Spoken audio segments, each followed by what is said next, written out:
everyone, and welcome to our session today on Buddhist healing practices. So I'm pretty sure we've all experienced some kind of health imbalances before, whether mental or physical. So this topic is going to be totally relevant for us all. So when we discuss healing from a Buddhist perspective, it's not just about healing the body, but more so to understand what has created the imbalance in our lives that requires a healing. So we are delighted to have Rod Lee speaking with us today. Rod is a director and teacher at the Tibetan Buddhist Society in Sydney. He became a student of the Venerable Acharya Thupten Lodin in 1978 and has been teaching Buddhist meditation and philosophy since 1990. He has been an executive administrator for a medical rehabilitation center and has designed and delivered programs in meditation, stress management, and resilience for over 35 years for both corporate and private clients. He's also an instructor of Tai Chi and Qigong with 45 years of experience. So Rod has been a meditation teacher for Nature Care College of Natural Therapies, and he wrote and narrated the Qantas Airways and Malaysian Airlines in-flight meditation audio programs. So next time you fly, choose Qantas or Malaysian Airlines, guys. So okay. friends. Thank you very much. Welcome, everybody. So we're going to begin with we're going to just take refuge first, okay? Just refuge. I take refuge in the Buddha, Dharma, and Sangha. I take refuge in the Buddha, Dharma, and Sangha. I take refuge in the Buddha, Dharma, and Sangha. So we'll begin firstly with a meditation. Welcome, everybody. We're going to do a short meditation, and then I'm going to introduce the topic of Buddhist healing. And then towards the end, right at the end, probably the last 20 minutes or so, we're going to do a healing meditation with the Medicine Buddha, which I think you'll find very, very useful. Some of you may have done it before, maybe not. So we'll begin firstly with a maybe 10 minutes of breathing meditation. So relax completely. Focus on your breath, leaving the past behind and not venturing to the future. Mindfulness of the breath. Relaxing completely on the outward breath. And whenever the mind wanders, just gently return it to the sensation of the breath going in and out of the body through the nose.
Okay, so we'll finish the meditation there.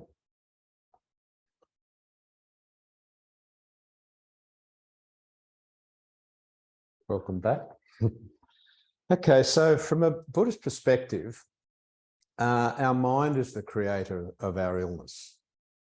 We often think it's external circumstances, or if we go outside, we get a chill and we get a cold, but it's actually the mind that's the creator of our problems. That's the good news, because if the mind is the creator of our illness, it's also the part of us that can solve the problem. And so when we talk about healing in Buddhism, we talk certainly about practices from my tradition. There's Tibetan medicine, which does all these various methods of healing. And there are many, many different things we think about healing, but the basic problem is our mind. And so the mind in its nature is pure. In its intrinsic nature, it's pure, but the illness or the delusion is like clouds covering it. So we need to get rid of the clouds. And in a sense, when people talk about enlightenment, it's not about gaining enlightenment, it's getting rid of all the stuff that stops enlightenment, which is our negative mind. We have the three poisons: aversion, attachment, and ignorance. And those are the creator of all our suffering, resulting from our karmic imprints. Now, the truth of it is, because we've had beginningless lives, we have infinite number of karmic imprints. And people often say, well, if you've got all those beginningless lives and you've got all those negative karma, how do you get rid of it? Well, the good news is you can purify it. So every time I'll call it an illness, but it can be a negative state of mind, it can be unhappiness, it can be mental depression. When that arrives, that is a result of karma. And so we need to know how to purify it, to get rid of the illness and, in a sense, get completely free of all illness, which is nirvana and eventually enlightenment.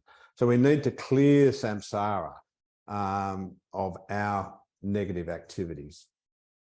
And so those imprints are a result of karma. So when we put a negative imprint, when we have anger, attachment, aversion, all these different things, we're creating the causes to eventually develop as some kind of illness. Now, it may be an injury, it may be a sickness, it may be something that arrives, but we've created it. And as I said, that's the good news, because the bad news is if it's someone else's creation, we have no control over it. So we can cure our illnesses, and we can cure our basic illness by purifying that karma. Karma, all positive actions, all positive causes only result in a positive result. All negative causes will always result in a negative result. If we know that, essentially Buddhism is finding out what creates a good result and doing that, finding out what creates a bad result and not doing that. And that's the simplest way that Buddhism can look at it. We're the cause and we're also the solution. And so that's really important to know that, particularly in our healing. And the Buddha really discussed that in the first of his teaching in the Four Noble Truths. He said there was suffering. Yes, we all suffer at some level. It may be a bumped knee, it may be an illness of some kind, it may be a really difficult illness or a mental condition. But there is suffering. We all have suffering. We often don't get what we want, or we receive things we don't want. And we're always trying to balance it constantly. And this becomes often emotional turmoil. Oh, I can't handle that, and I want this and I don't want that. And that continual agitation of the mind is fertile ground for creating negativity, which eventually results in the word, because we're talking about healing, illness. So the Buddha said the suffering. The cause of it is us, that creation of negative karma. And there's a solution, which is the path. The Buddha taught the way to get out of that. And the good news is, he said there's a result, which is complete freedom from all suffering. And he said, look, I've cracked it. I've been able to do that. So here's the method. I can't cure you by sprinkling gold dust over your head, but I can show you the method to purify that negativity. And so that was the beginning of, in a sense, the greatest healing. Buddhism asserts, and I'll just read this, Buddhism asserts for lasting healing to occur, it's necessary not only to heal the current disease and medicines with forms of treatment, but also to heal the mind. And so it's the notion of ultimate healing. If we can purify the mind, then we can purify all illnesses. And so how can we do that in the moment? So the moment something negative arrives, we have a choice. We can't stop the negativity arising, but we have a choice of what, right at that interface, how are we going to react? So if someone comes to us and is very aggressive, if we create aggression back, then we've just created the next link to having something aggressive happen again. So right at that moment of mindfulness, we can choose how to act. That then purifies it. So every negative action and every thought that you have binds you tighter to samsara. Every positive action is freeing you. And so very simple, as I said, do what works and don't do what doesn't work. So our enemy is ourselves. have attachment to things, when we have gross grasping to things, then we start to create this negativity and it manifests. If we give someone a very difficult time through anger and hatred, then that is going to result again in us having that experience. So in a sense, this is something that we need to really focus on continuously. Not the big picture, I think it's the little picture. It's the small karmas that we deal with that actually start to change the mind. Most of us, well, I know I'm not going to change the world, but I can change how I react to the world. And by doing that, then I start to change everything. And then eventually we have some influence over others. Because if our mind is calm and peaceful, that helps people react in the same way. And I'll tell you a little story. I might have told this story once before, but when I was teaching for a company, I was teaching meditation. I did a 3-month review, and one woman said to me, she said, "Well, you saved my marriage." I went, "What?" She said, "Yes, my husband is really, really agitated when we go on holidays. When we go overseas once a year," because she's English, she said, "we pretty much nearly have a divorce by the time we finish the trip, because we often stop at a few places on the way over. He checks the ticket 7 times. We're always 2 more hours early than we should be for everywhere. He's constantly in this state of agitation, fear, worry that he's not going to get to the destination okay." She said, "We always make it, but he goes through this turmoil." And she said, "Then I get angry and agitated, and it just ends up in this huge brawl all the way across to Europe, to England." She said, "This time round, after that course," she said, "I got up 15 minutes earlier and meditated." She said, "I didn't tell him." She said, "I just meditated in the hotel room or went out in the balcony." She said, "He calmed down. He completely relaxed because I wasn't adding the agitation." She said, "I always blamed him. It's his fault, it's his fault, it's his fault." She said, "I took control over my own emotions, and all of a sudden," and to use the term we're talking about, "he healed himself by not creating that negativity." And when we got to England, she said, our relatives said, "What happened to you two? You're completely changed." So that's the influence that we can have. And that's the way that we can actually help people. People will respond to that positive energy. There was some interesting advice from Longchenpa, and he was a master in the 14th century. And he talked about illness directly, and I'll read these quotes. "Illness can bring an end to negative karma that perpetuates samsara." Now that's a radical statement, isn't it? Illness can bring an end to it. And I'll read this out and then I'll explain them. "Illness can cleanse you of the effect of negative emotions. Illness can heighten your yearning and devotion. Illness can motivate you to pursue your spiritual practice diligently. Illness can introduce you to the path of liberation. And illness can intensify your training." So illness brings an end to karma. So, and I'm going to illustrate this with stories. So a friend of mine, there was a very famous Lama called Chagtag Tulku. He was known as the Iron Bender. And they said in a previous life, he could tie swords in knots. He had this particular city. He was known as, and I had one teaching from him, an amazing old guy. He'd done so much meditation, his legs were like that when he walked. He'd always been sitting. Anyway, she was going to this retreat in America with Chagtag Tulku. And she'd saved up all this money. She was just dying to go there. It was her teacher, main teacher, and this was a very special teaching. The day she arrived, she got the worst case of the flu, so bad that they had to isolate her because there was a big retreat center. And she had to stay in a little cabin while all the teachers were going on. And during the whole time, she was beating, it was 2 weeks she was sick. She was beating herself up and, "Oh, I come all this way and I spent all this money," and emotional trauma from being sick.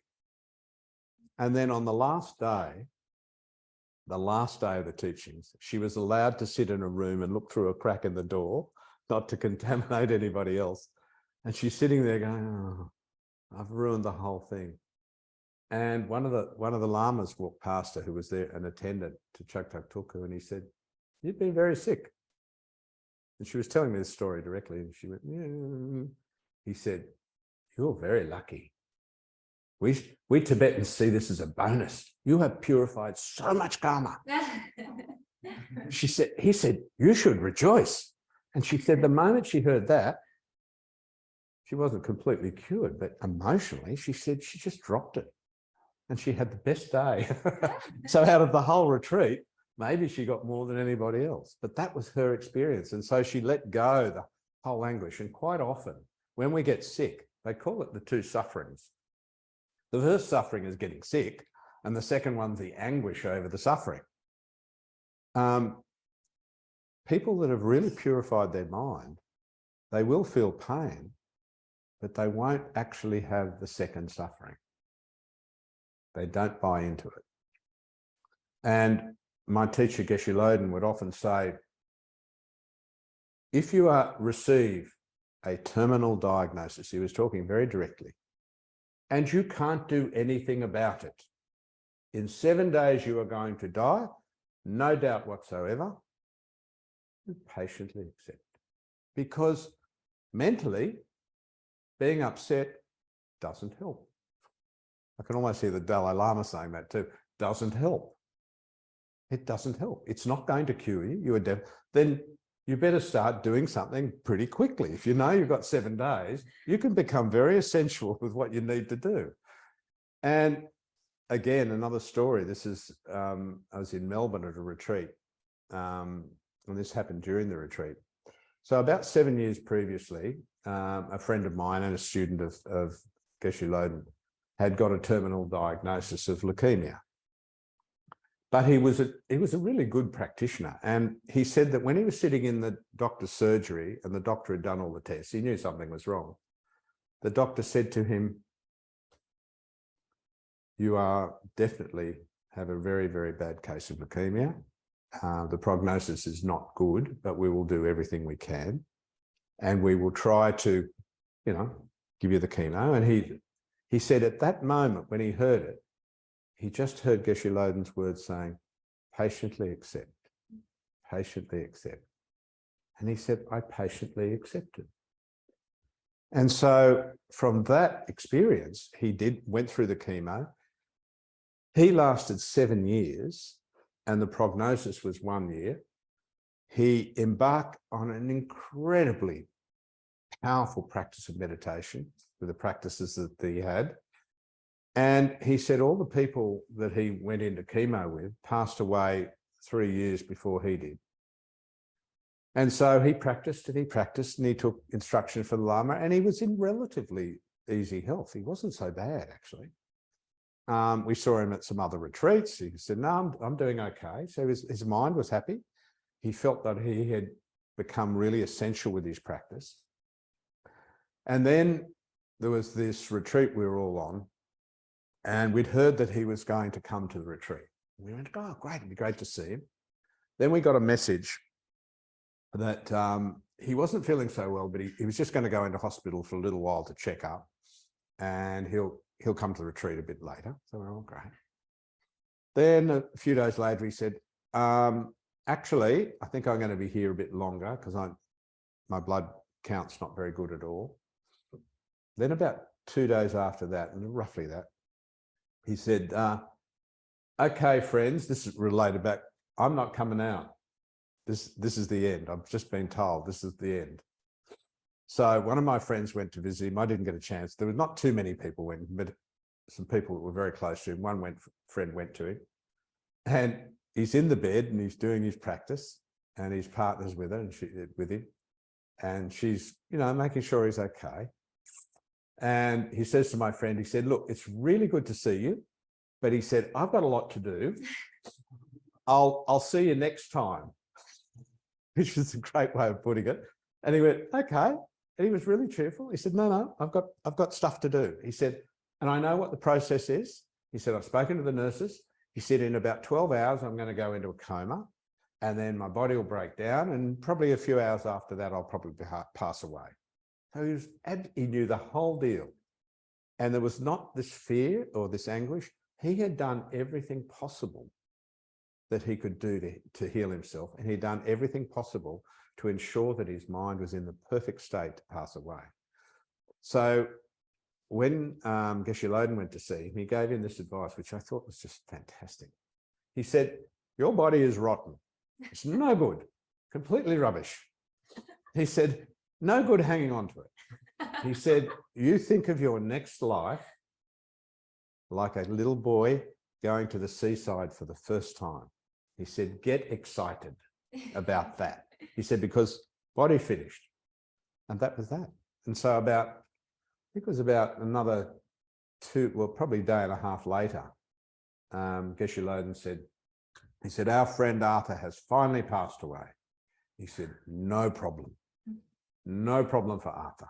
High rebirth. So don't you worry, all fine. So it was just such a great story. And for us, what a teaching. Thank you. He gave us the teaching, really. Amazing.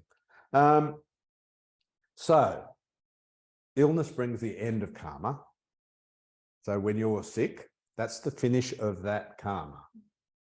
Doesn't mean you won't get another one, but that's the end of it. That's gone.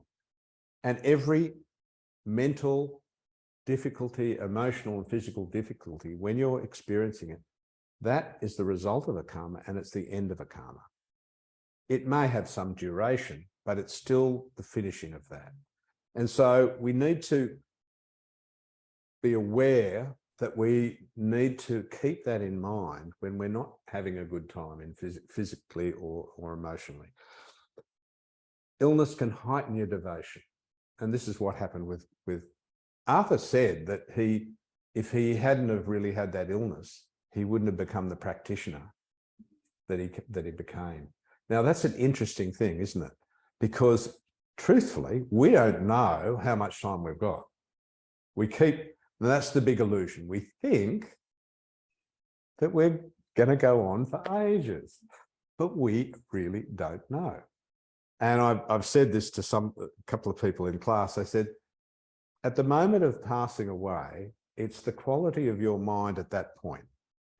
So if you're driving down the road swearing at someone and you get wiped out, not a good idea, right? The mind in anger throws into the next rebirth. So, just be aware of what the mind's doing. I had a friend once who got retrenched from a job. She wasn't a Buddhist, and she was unfairly retrenched. They'd actually fabricated something to get rid of her because someone else had done something, and they wanted a friend of theirs to get the job. So it was really unfair, and she was really honest. And they admitted a year later that they had done the wrong thing.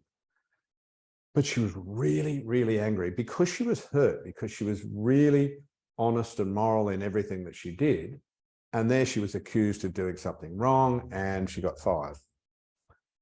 And she rang me and she said, I'm so angry. I'm just so angry. And I said to her, there's some Buddhist practices that you can do to kind of get rid of the anger. She said, is there?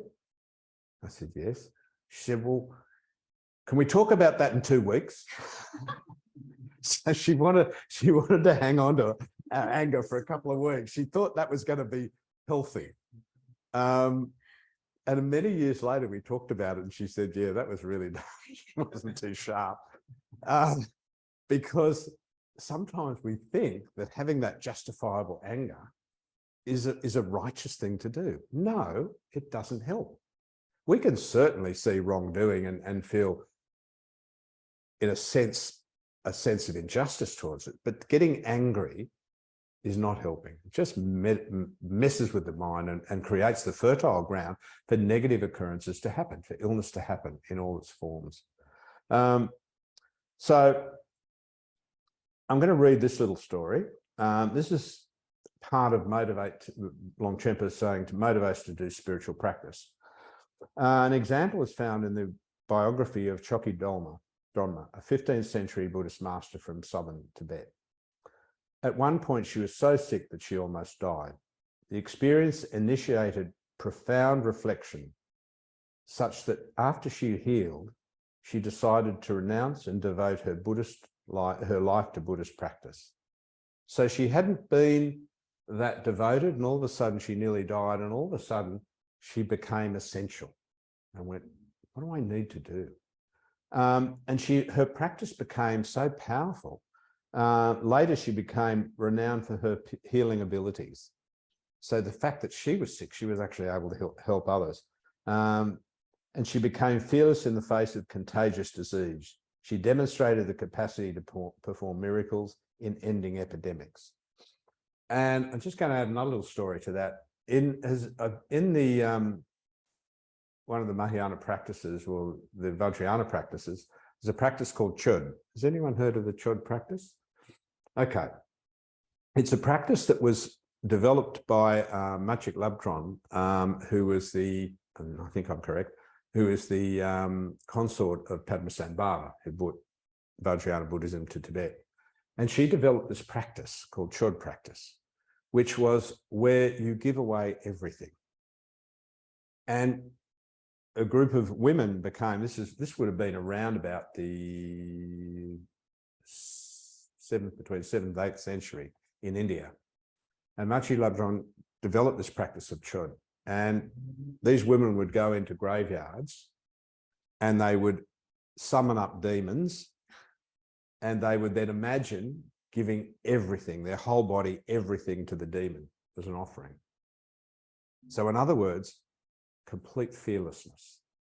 When you are so vulnerable that you can give away everything, you have complete mastery over your mind, because we're also protecting ourselves. We don't want this.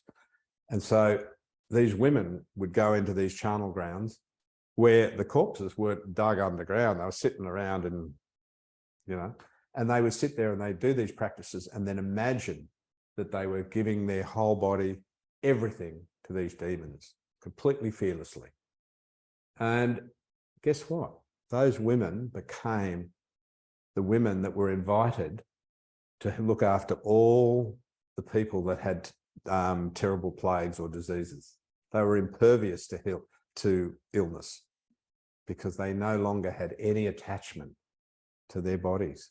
It's an extraordinary story. So they were always called in. So if there was a plague going on, these women came and they looked after the sick because everyone else got sick. So it's an amazing story, but that practice is still in to this day.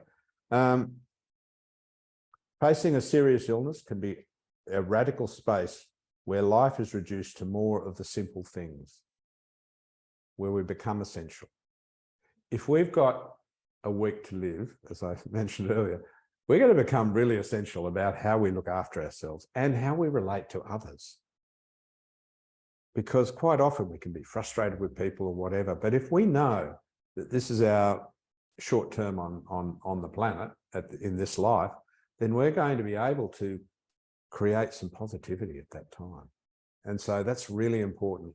We don't know when we're going, but we know for sure we're going at some point.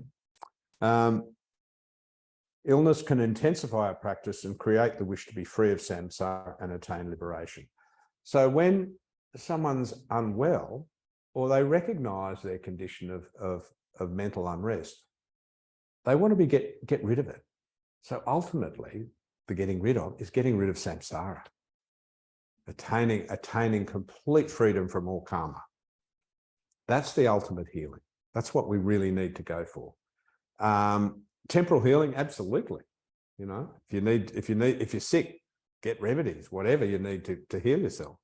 Because the other problem with that a little bit is that when the body's sick, if the mind isn't that strong, if it hasn't been really, then it's very hard. I don't know if anyone's had the flu and tried to meditate. It ain't easy. It's really not easy. When you're feeling really sick, or you've got a stomach bug, or you've got gastric or something, you try and sit and meditate. It's really difficult. Ultimately, you can with practice. And this is why when we're in reasonable health, that's when we need to really focus on getting our practice balanced, and getting it strong. And so that when difficulties come along, the mind isn't just wiped out, If we're sitting around with a cold going, oh, it's terrible, I've got a cold, we haven't changed. So we need to change ourselves to be, when negative things arrive, we deal with them in the most positive way that we can. It's not easy. Life, if you've lived for a while, you can see and you've been around people, you can see difficulties everywhere. But we have this extraordinary golden dharma of the Buddha that we can work with this. There are so many people out there that have no idea on how to purify their karma, how to work with it. And we have the practices. We've got them there for us so fabulously. So we can heal ourselves. It's not a bad thing. Yes, our life is going to finish, but if we create the healing in this life, then the next life it's going to continue, and the next life, and eventually, if we don't achieve the freedom from samsara and freedom from karma in this life, we will eventually. That was really the promise of the Buddha. He said, you know, you can do this. This is not impossible.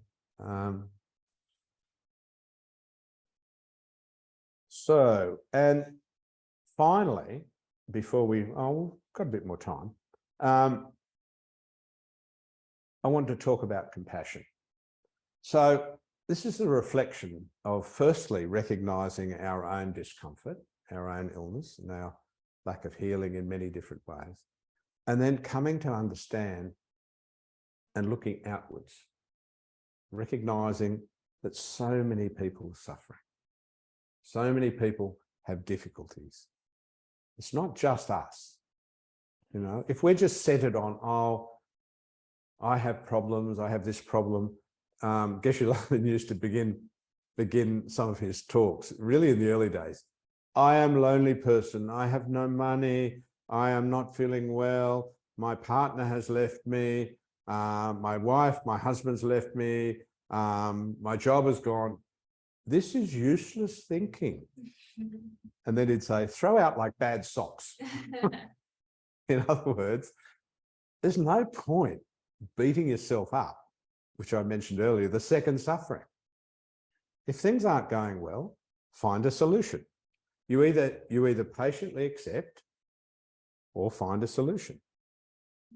And in the great words of the great Shantideva, if it can be remedied, why worry? If it can't be remedied, why worry? No problem. If you go to this point and you go, unfixable, it's unfixable. If you get to that point and go, I can fix that, no problem. We constantly stress over trying to get everything right. I remember sitting with Geshe Lalen and one of the directors, and we were discussing the Sydney Centre. We're in Melbourne. We're discussing the Sydney Centre on how to get it right, and you know. And he's sitting back just smiling at us, and we're kind of talking between ourselves. And he looks at us, he leans forward, and he said, "You know, nothing's perfect in samsara." In other words, chill out, guys. You know, you're working too hard. Yeah, do everything that you can. Do everything you can to heal yourself. But ultimately, if you can't do any more than that, then let go the agitation and the anguish. And that's a big part of the battle of healing our illnesses, letting that go. And then finding a different way or just accepting it. So compassion. So looking outwards, recognizing our own difficulties that we have suffering, and then looking outwards and recognizing if you walk down the street, you can look at every single person and go, they have difficulties. They have difficulties. That person's lost their mother and father if they're an old person walking down the street. That person has a bad leg. That person looks like they're upset. And we can do that with every single person. So we know that whatever we've experienced, others have often experienced worse. So we should rejoice on the little suffering that we have. And if we can look outwards, then that becomes the action of compassion. We start to develop this quality of compassion. And when we develop that quality of compassion, we stop looking at our own stuff. We look outwards. And again, another story, because I like to illustrate it with stories. A friend of mine, a Buddhist friend of mine, was working in a Catholic hospice for dying nuns. And there was a mother superior, and she said she must have been in incredible pain because she had cancer right through her whole body and her bones and everything. And she was really not well at all. And every time she went past her door, went in there, the mother was saying her rosary. The Catholic mother was saying her rosary. And one day she thought, oh, the two things happened. She walked in and she said to them, she was talking to the Mother Superior, and she said, dear, have you a practice? And she said, oh, Mother, I'm a Buddhist. She went, wonderful. That was her reaction. And then a while later, she walked in and she said, Mother, what are you saying on the rosary? She said, I'm praying for all the suffering people. She said, and I haven't got a minute to lose. So she spent her dying days praying for everyone that was suffering. Now, you know, a lot of sattva there. And this was a quote from Shantideva. As long as diseases afflict living beings, may I be the doctor, the medicine, and also the nurse who restores them to health. So this is the attitude. If we can, and it's not necessarily being a doctor or a nurse or a health practitioner, it's how can we heal people in the moment? How can we be compassionate to someone right now to change things for them? And if we look outwards, we can see so many opportunities.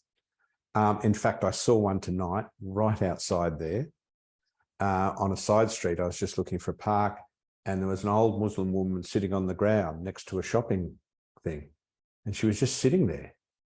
I turned around, I looked for a park. I thought, I've got to go back and find out what's going on with her.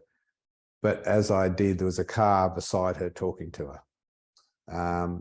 And I realized that someone was, and she was going, you know, like, I'm okay. But I thought, there's an opportunity right there and then. And if I just go, oh, no, I don't want to know, I've got to get to the Buddhist lecture, and that's important. And so, yeah, but she was looked after, so that was fine. But they're the opportunities. I saw another one where I was waiting for my son coming back on a train journey. He was only about 13 at the time. He was going to get off the train at Central.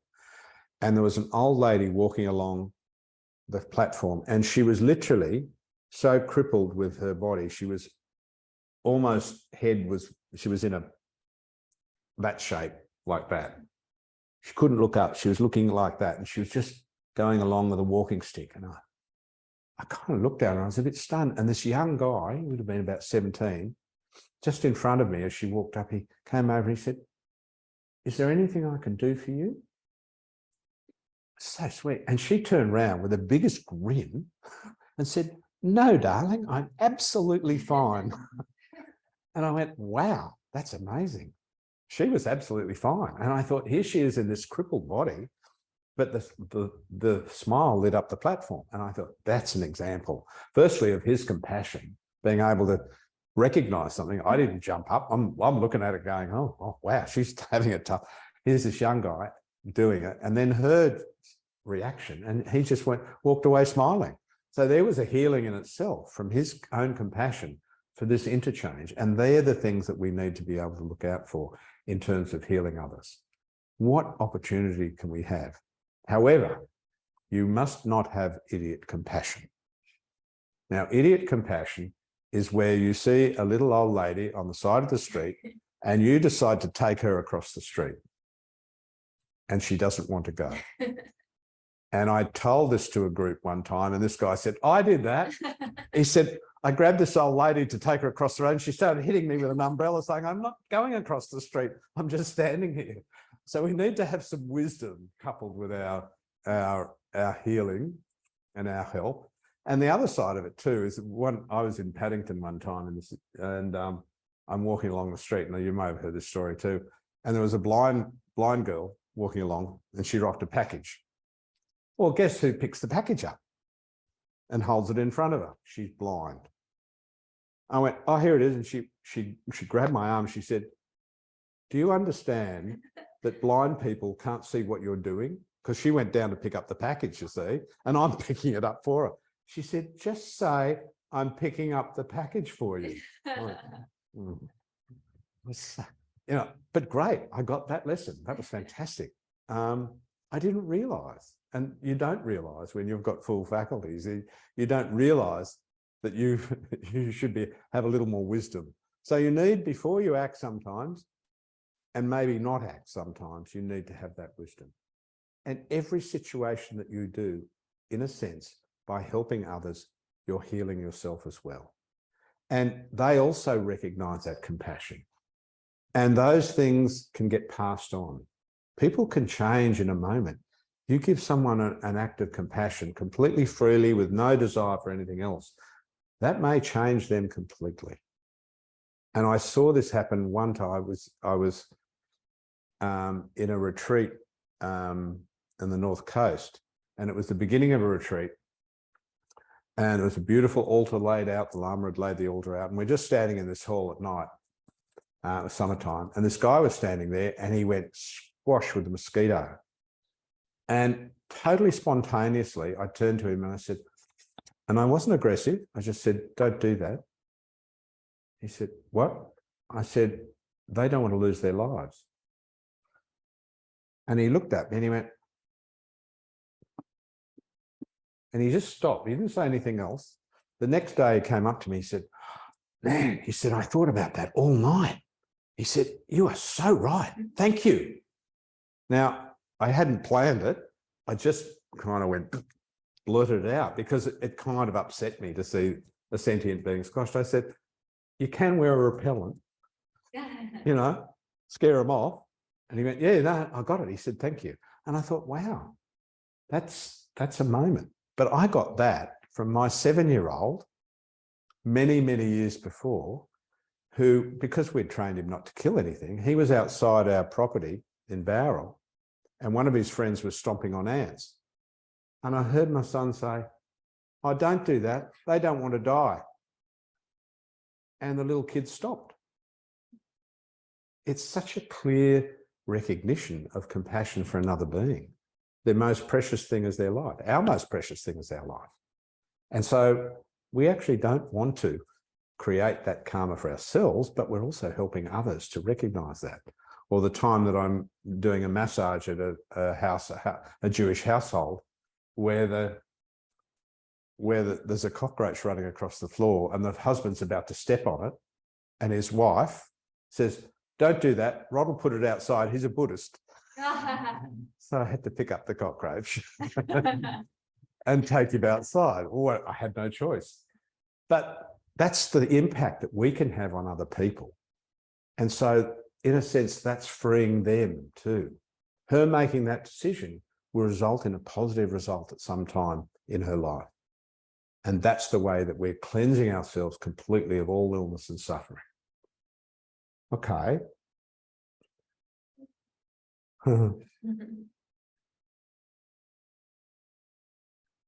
I am going to now introduce to you all, some of you will have done this practice. It's a medicine Buddha practice.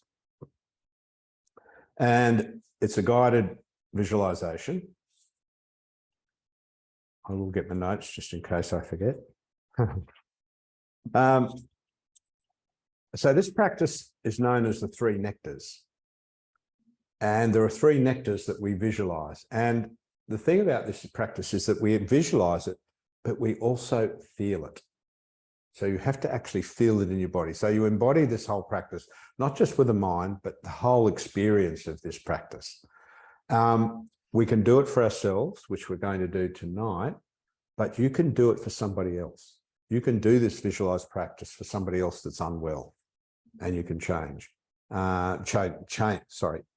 their energy by just thinking of it. There was an article in the Lancet magazine about 30 years ago, which is the medicine, the British Doctors' Medicine magazine. And it said that there is some evidence that people praying for people who are sick in hospital, even if they don't know it, there seems to be some evidence that it improves their health. When Lancet magazine comes out with that, who knows?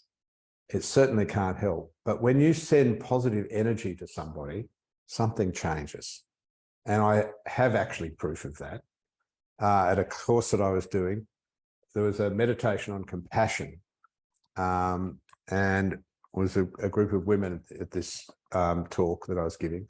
And I gave them this meditation on compassion. And at the end of it, they left, and the next week they came back, and one girl said to me, she said, wow, that stuff's really powerful. Because in the meditation of compassion, you start off with yourself, a friend or relationship, a stranger, and then a difficult person. And she said, I meditated on my father, who's a difficult person. I said, oh, really? She said, yeah, he's always grumpy. She said, the whole family talks about nothing's ever good enough. He's always grumpy. He never smiles. She said, I did that meditation on him last week. He picked me up from work. He was smiling. She said, I couldn't believe it. And she said, not only that, he's been smiling all week. I went, she said, that stuff really works. I said, well, who knows? And then another girl standing beside, she said, well, I did on my dad too. I said, oh, really? She said, yeah, I don't live at home, but she said, I've been asking my father to do something for me for nearly 3 months. She said, so he's a difficult person. So I meditated on him as the difficult person, sending him light and love and seeing him change in this practice. She said, he rang me up that night and said, oh, look, I'm really sorry I hadn't done that for you. I'll do it straight away this weekend, unbidden.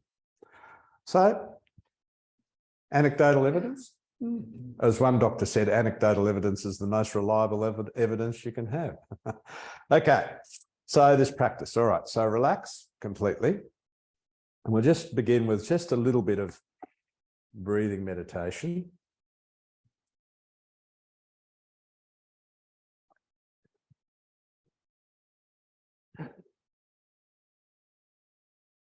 Bringing the mind home, just focusing on the breath and relaxing, particularly on the outward breath.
Above the crown of our head appears the medicine Buddha, facing in the same direction as ourselves. He's deep blue, the colour of lapis lazuli. His right hand over his right knee is holding a healing flower, myablim flower, flower that heals all diseases. He's sitting in the full Vajra posture, full lotus posture. And he's holding a bowl of nectar in his lap that cures all diseases of body and mind.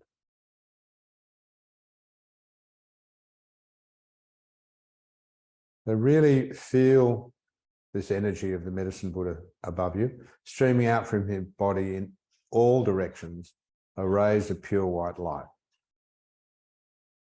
completely filling the entire universe.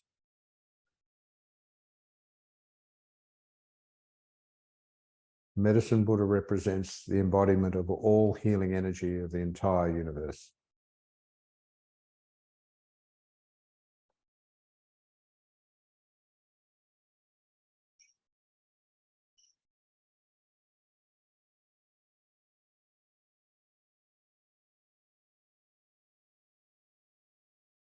Medicine Buddha is sitting on a lotus.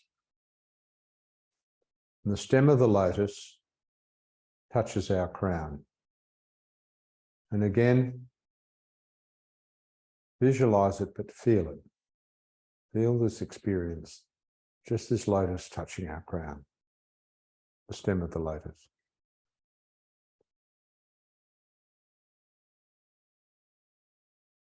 And flowing down from the medicine Buddha is his healing energy in the form of white light nectar. So it's slightly thick, just a little bit viscous. And it flows into our crown. And as this healing nectar flows into our body through our crown, coming out through our feet, through our toes, is black smoke. Black smoke is all the negative energy of body, speech, and mind that we don't need. All physical illness, all emotional illness, coming out of our feet in the form of black smoke and pouring into the ground, being absorbed by the ground.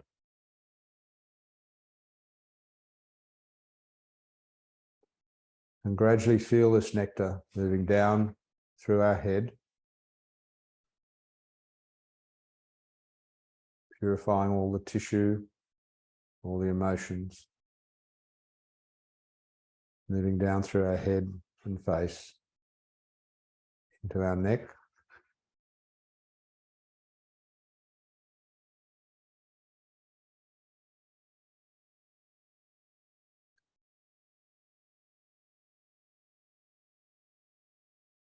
it continues, white light nectar continues to move down through our shoulders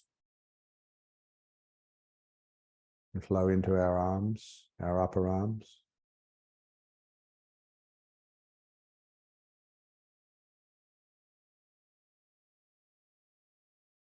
Purifying all our aches and pains, any imbalances, and again flowing out of our fingers is black smoke. All the negative patterns we don't need.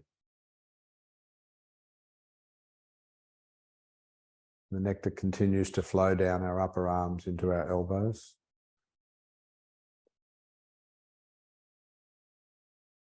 And then into our forearms.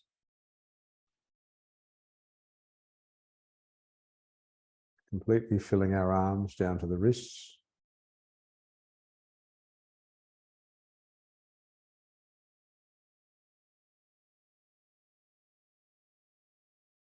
And then moving into our hands and fingers.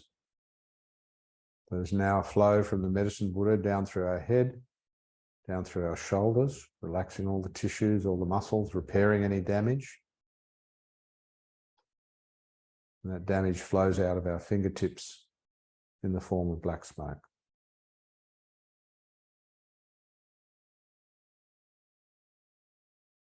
Now the white light nectar continues to flow down through our upper back and chest.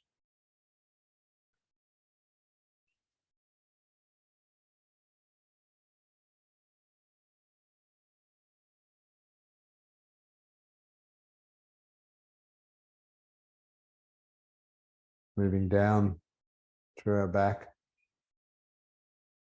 middle part of our chest.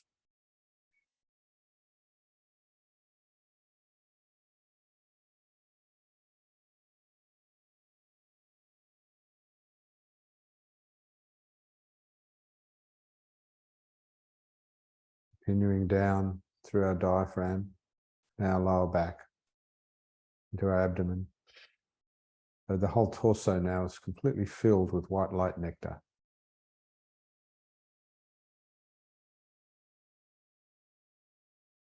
Calming the mind, rejuvenating all the tissue, repairing damaged cells.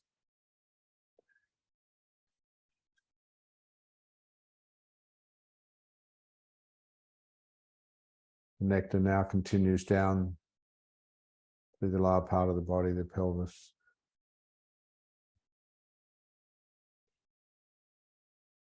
And flows into our thighs, our upper legs.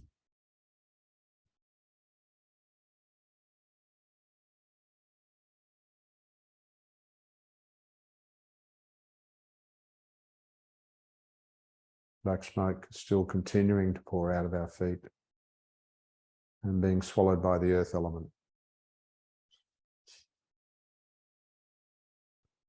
Now moving down through the thighs into the knees.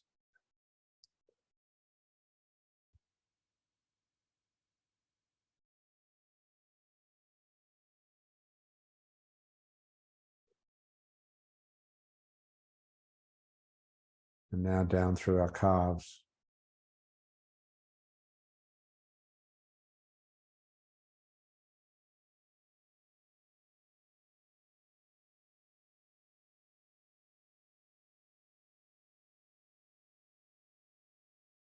Now moving from our calves into our ankles.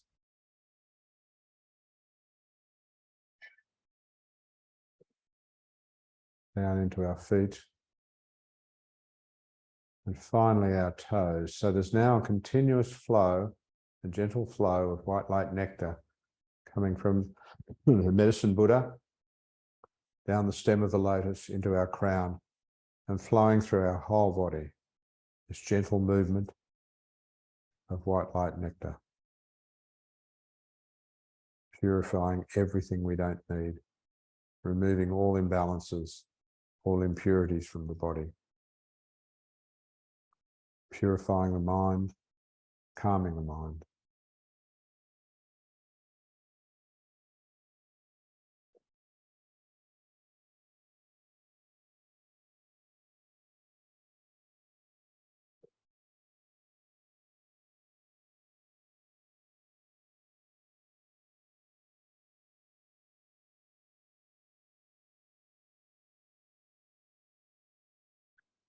Now gradually that nectar flow stops.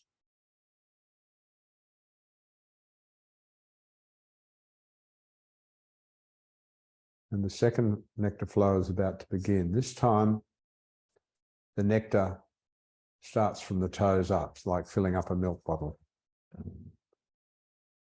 So we start filling with the toes, and coming from our ears, eyes, nose, and mouth is all impurities, black smoke. And this time the nectar is going deeper. It's going to the very atoms, into the marrow of the bones. Bones are being purified. So the toes are now filling up slowly with nectar.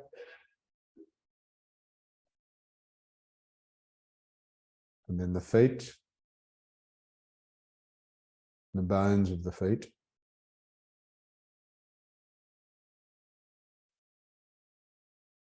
Into the ankles.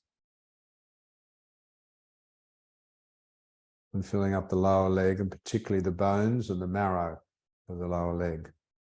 The cells, atoms, molecules, completely cleansed.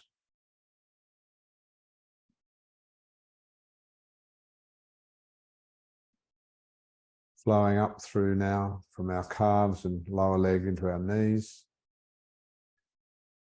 And again, remember to visualize it, but also feel it. Feel this nectar on a very deep level in the body, removing all impurities.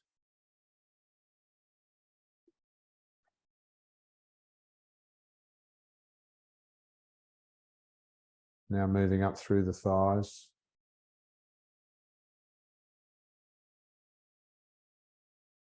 Again, the major bones of the leg.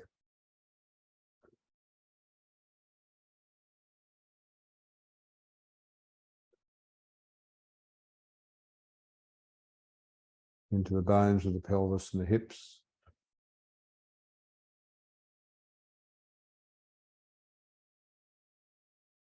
And moving up into the abdomen, purifying the organs of the lower abdomen, the bladder, and the kidneys. Moving up through the whole abdomen, filling the abdomen with pure white light nectar. Purifying the liver and gallbladder and spleen, pancreas, stomach, all the organs completely filled with white light.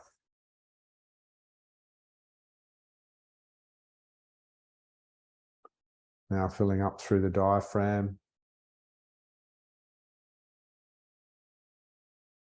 and the ribs, and particularly the spine. Nectar flowing up through the spine, moving upwards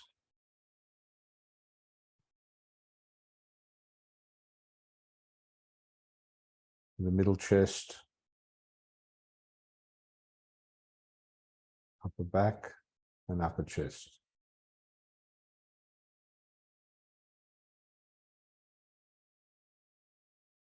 Go right to the shoulders at this point. So the whole torso and legs and feet completely filled with white light nectar.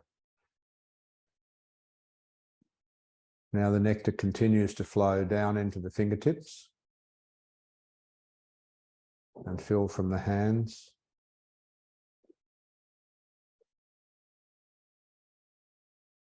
into the wrists,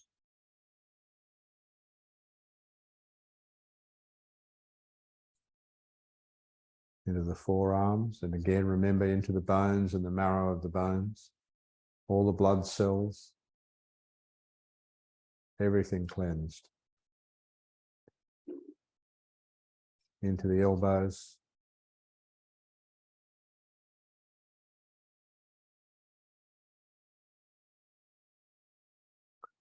filling up the upper arms,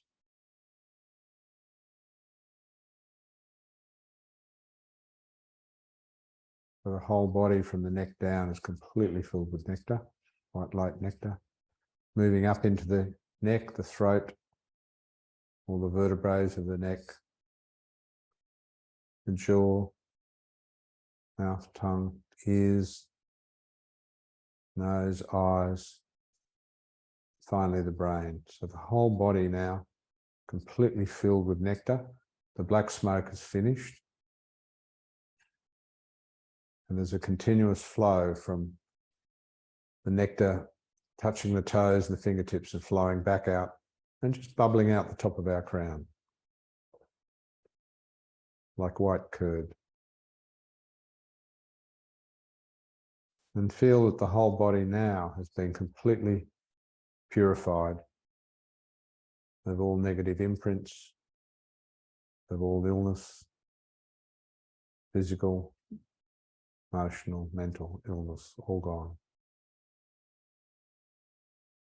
And just rest in that experience for a moment.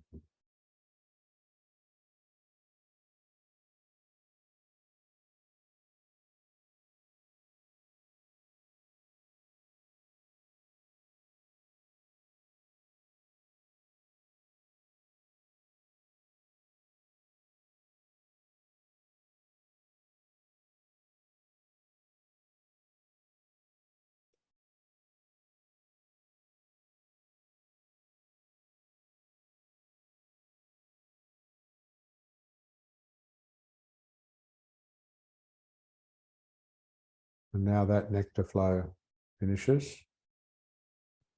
And the final nectar flow. And this nectar flow is washing down through what you could call our electrical system, our energy systems, the meridians of the body, acupuncture meridians, and all the 72,000 nadis, the psychic airs through the whole body. But this time the nectar is like a sparkling waterfall, gushing down through our body, purifying the subtlest energy elements of our body, purifying the chakras and all the associated nadis that are flowing from the chakras. And they're completely being washed clean by this sparkling waterfall of white light nectar, gushing down through the body. So there's not even a skerrick of even impure energy in our body. You'd call it the final rinse, just gushing down through our body and all our energy being aligned and harmonized.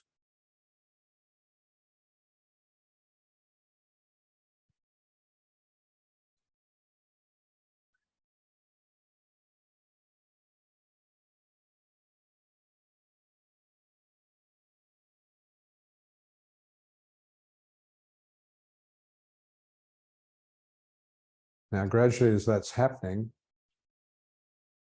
our body becomes less physical. And our body begins to turn into just white light energy. So we lose the grossness of the body as this waterfall of nectar comes down, and our body turns into light. Still the same outline, but just in a body of light, completely free of all negativity. We just meditate on that experience of being in a body of light, free from all attachment, anger, and ignorance, completely purified.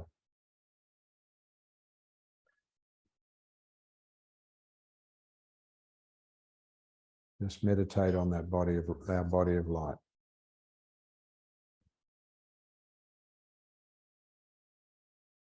The nectar flow now stops, and we're just left with this light-natured body.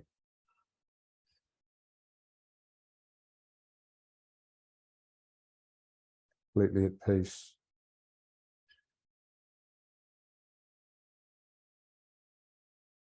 Completely mindful of this experience.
Now gradually start to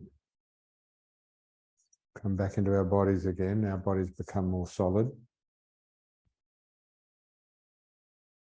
Be aware of your surroundings, where you're sitting.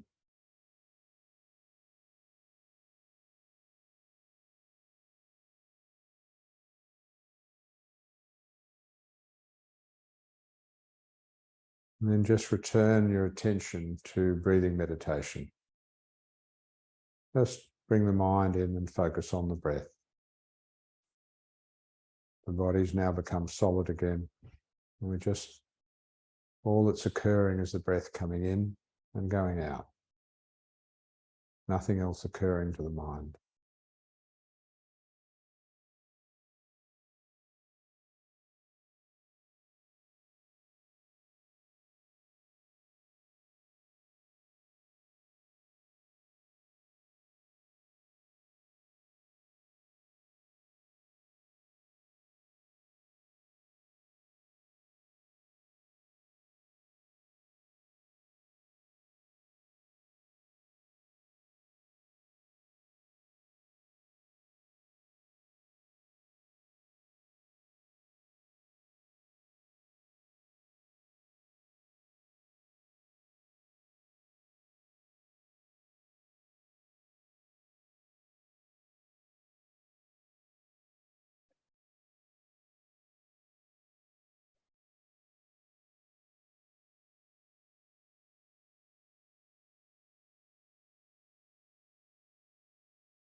And we dedicate this practice to the healing of all beings, wherever they may be.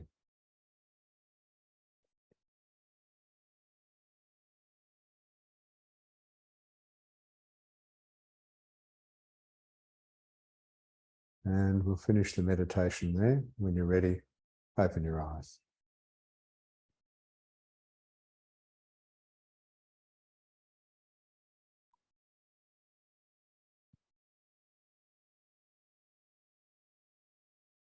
Welcome back, everyone. As I said, we've done that for ourselves, but we can do that practice for others. It's quite beneficial. So I'm going to leave it open to questions now. If there are any questions. So for those who are online, if you have any questions, you're welcome to put it into the chat, or you can unmute yourself. For those who are here in person, you don't have to unmute yourself. And you can go ahead and ask your questions. Hey. How was that meditation for you? I didn't enjoy it from the beginning. Unfortunately, I was falling asleep. Well, that's good. It relaxed you. That's good. There's nothing wrong with that. Yeah. That's good. Yeah. I've got the script here, so I'm going to leave that behind. If you want to copy it and give it to anyone, very happy to you to do that. What I put here is I didn't put the medicine Buddha. It's crown of pure white light, because I've given this to people that aren't Buddhists. Oh yeah. But you just superimpose the Buddha in there, the medicine Buddha, or Vajrasattva, Buddha of purification. Yeah. Okay, so we do have some questions online. So Pei has said, that was really good. Where can I get a recording of this talk? So Pei, don't worry, Metta Center has recorded today's excellent session, and our lovely friend here, Eugene, will be editing the talks and putting them on our YouTube channel. So all of our Dharma talks are on our YouTube page, and you can also access that through the Metta Center website. There you go. We have another question. So any tips for meditators who have difficulty visualizing? Okay. Good question. This is a good tip. So it's very good to start off with a visualization of the Buddha, just the Buddha sitting there. And this was given to me very early when I started practicing. A monk said to me, he said, don't try and construct, just imagine that you're looking at the Buddha with your mind. So the Buddha's there and you're looking at it, because if you try and construct, it's like knees fall off and things don't come together. So what you do is you just imagine that the Buddha's there. So in the beginning, just get the impression that the Buddha's there, even if you only get a fuzzy outline of light, okay? And you start off with that, and you just don't push it too hard. The other thing is it's very important to relax. If you're trying too hard to get the visualization, then it just gets fuzzy. So you start off with a sense of the Buddha, if that's what you're visualizing, and then gradually just expect that you're going to see more and more with the mind's eye. And if you do it regularly, definitely the visualization will improve. Yeah. So visualization is not imagination. No, it's a mental picture. A lot of people think in the beginning that visualization is looking with the eyes. It's not. It's a mental formation. So if you can, and I'll say to this person, if you can visualize an orange, then you can visualize a Buddha. All right? Because we do that. We visualize something. Yeah. In fact, there's an old psychology test where you get someone to imagine biting into a lemon, and all of a sudden they start salivating. Yeah. Because the visualization is very powerful, and it affects the hormones. So, but yeah, if you can visualize anything, and a thing like an orange, which is very easy, then you can definitely visualize the Buddha. It just takes a little more time, but the more you do it, the more detail you get. But the important thing is not to push it too hard in the beginning. Thank you. That may be related to this next question. What if we don't feel anything? Will we start to feel more as we practice more? Sorry? So what if we don't feel anything? Oh, okay. Will we start to feel as we practice more? Yeah, absolutely. In the beginning, all of our practices are basic, and we don't get it all, but just trust that eventually, in fact, Shantideva said, everything can be acquired through acquaintance. And that doesn't mean going and meeting an acquaintance. That means by acquainting yourself with a practice, it evolves gradually. Where my visualization was when I first started, which was complete rubbish, I can honestly say it's got better. So, it's definitely got better. So you just trust that the practice, all the great practitioners have done exactly what we're doing. and they've achieved great levels of visualization. I can't, oh, well, there's one Lama was talking about visualizing the refuge tree, which has hundreds and hundreds of Buddhas, and you can see all the implements and everything, and they hold that whole thing in their mind. That comes from a very beginning of just simple practice. So in the beginning, if you don't feel it, just trust that you'll get there eventually. Great. Okay. How do you know that the prayers or sending energy works? Well, you can't prove anything really. You have to trust. As I mentioned, when those two girls came back and said the effect they had on their father by meditating compassion for them, that's about the best proof I've got. But you have to trust these things sometimes.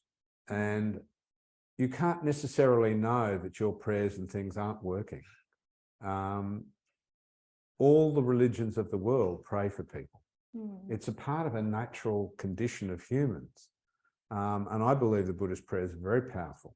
They've had thousands and thousands of Buddhists over many, many years practicing these vibrations. And in the end, we're energy. We are just energy. We think we're solid. And in fact, there's a meditation by a famous Lama called Tafeng Tulku, where you go smaller and smaller. You visualize smaller and smaller until you're smaller than the smallest atom. And in the end, when you're looking at your body as that perspective, you are just energy. We're not solid. So if we're energy, our energy can actually affect others' energy. So we know even on a one-to-one basis, if we walk into a room and someone's really upset, we can feel it. And if we can help them, then their energy changes. So in a sense, we're influencing that energy all the time. So eventually, it's a matter of trust in the beginning. Proof, very difficult, but we have to trust. That's called faith. Wonderful. Great way to end the session as well. So thank you so much, Rob. Oh, my pleasure. Thank you. That Thanks was for such everyone for coming. Great sharing. Love the stories. I'm going to hand over to Elise for our closing. Thank you, Elise. Thank you. Thanks, Tina. And thank you, Rod, so much for your wonderful practical tips on how to heal ourselves through, targeting the root cause, the mind. And on that note of the power of prayers, we would like to invite you to give a dedication of merits or a closing prayer, if that's okay. No. Sorry, so what was closing prayer? Yeah. Dedication of merits? Yeah, no. Oh, from me? Yeah, from oh, okay. Sorry, I just didn't hear the last words. It's okay. We're going to close with a prayer. May all beings have happiness and the causes of happiness. May all beings be free from suffering and the causes of suffering. May all beings abide in equanimity, free of attachment and aversion, and have compassion for all beings without exception.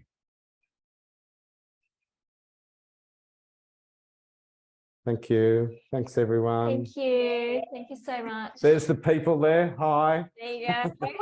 Thanks for coming. Hope you enjoyed it. Yes, someone just said, thank you so much. Hearing Rod Lee's talk is always amazing. Yeah. Thank you. Wonderful.